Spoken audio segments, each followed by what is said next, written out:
Hey everybody, we're back with Off the Highway. I'm Tony Kriz and that's Ken Wytsma. Ken is the author of a great new book called The Grand Paradox, The Messiness of Life, the Mystery of God, and the Necessity of Faith. So Ken, one thing I'd love for you to talk about is sort of the place of doubt within faith. Is doubt sort of the counterpart of faith, or is it actually sort of a generative place within our faith story? Yeah, that's a great question. I actually think it's one of the biggest kind of confusions out there. I'm with you. And so I think we do tend to pit it as being either side of a teeter-totter.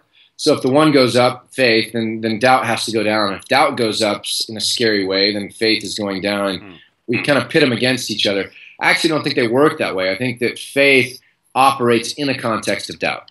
That faith needs doubt like a fire needs oxygen. And what I mean by that is simply walking by faith, not by sight, means there's a lack of clarity, that things are a little bit confusing, that we're a little unsure of the outcomes. Like, how's this all going to turn out?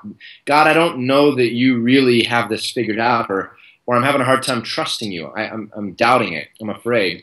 And that in that doubt, I still choose to walk by faith. And so doubt is an emotion. Doubt is something we deal with. Faith is a decision. It's a choice to continue to move forward.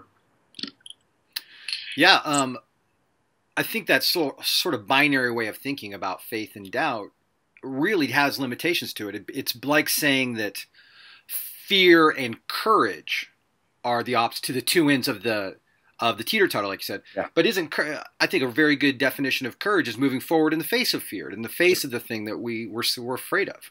Yeah, so I use Mother Teresa a lot these days because something fascinating about her journals coming out, which kind of seems sucky, by the way. Right. I don't know that I want. But we'll quote them anyway. Someone's making money. But you know, everyone's so shocked Mother Teresa had doubts. Like, how can I even have faith anymore? I mean, if Mother Teresa had doubts.